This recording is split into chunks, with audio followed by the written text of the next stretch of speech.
Hi ഓല. അപ്പോൾ ഇന്നത്തെ ഉച്ചയെന്ന് പറയുന്നത് നമ്മൾ പൊതിച്ചോറിലാണ്. അപ്പം ഞാൻ പെട്ടെന്ന് ഇങ്ങനെ അടുക്കളയിൽ കയറി ചെന്ന് കറിയൊക്കെ നോക്കിയപ്പോൾ പെട്ടെന്നൊരു പൊതിച്ചോറ് കഴിക്കാൻ തോന്നി. അപ്പോൾ അങ്ങനെ അമ്മയോട് പറഞ്ഞപ്പം അമ്മ വേഗം ഒരു വാഴയിലൊക്കെ വെട്ടിക്കൊണ്ട് വന്ന് പിന്നെ ഞാൻ അത് വാട്ടിയെടുത്ത് പിന്നെ അതിലേക്ക് നല്ല ചൂട് കുത്തരി ചോറ് വെച്ച് ആദ്യം പിന്നെ നല്ല ഷേപ്പിലൊക്കെ സെറ്റ് ചെയ്തിട്ട് പിന്നെ അതിലേക്ക് നമ്മുടെ ഈ പൊതിച്ചോറിന് താരാണല്ലോ ഈ അച്ചാർ. അപ്പോൾ അതിൽ നമുക്ക് നാരങ്ങയും ഈന്തപ്പഴ അച്ചാറായിരുന്നു ഉണ്ടായിരുന്നത്, അതാണ് നമ്മൾ വെച്ചത്.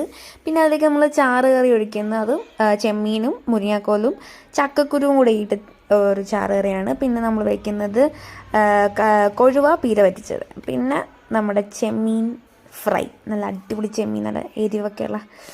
അങ്ങനെ അതൊക്കെ എല്ലാം വെച്ച് നമ്മൾ നന്നായിട്ട് ടൈറ്റായിട്ട് വാഴയിലിൽ ഇത് പൊതിഞ്ഞെടുത്തിട്ടുണ്ട്. പിന്നെ അത് 2 മണിക്കൂറൊക്കെ സെറ്റ് ചെയ്ത് വെച്ച് അങ്ങനെ നന്നായിട്ട് വെച്ചെന്ന് കഴിഞ്ഞ് കഴിക്കാമെന്നും പറഞ്ഞിട്ട് ഇങ്ങനെ വാഴയില തുറന്നു. ആ മുരിങ്ങാക്കോലിൻ്റെയൊക്കെ ആ മണം ഉണ്ടല്ലോ, ആ ഒരു പൊതിച്ചോറിനൊരു പ്രത്യേക മണമല്ലേ, അതൊക്കെ വന്നിട്ട് പെട്ടെന്ന് തന്നെ കഴിക്കാൻ തോന്നുമായിരുന്നു. അങ്ങനെ എല്ലാം കൂടെ കൂട്ടിക്കുഴച്ച് ഒരു പിടി കഴിച്ചിട്ട് മോനെ അടിപൊളി ടേസ്റ്റ്. ഇടയ്ക്കൊക്കെ നമ്മളിങ്ങനെ ഉണ്ടാക്കി കഴിക്കണം ഈ പൊതിച്ചോറിലൊക്കെ, അതൊക്കെ ഒരു വല്ലാത്ത ഫീലാണ്. സോ അപ്പോൾ ഇന്ന് അങ്ങനെയായിരുന്നു ഇന്നത്തെ ഉച്ചയാണ്.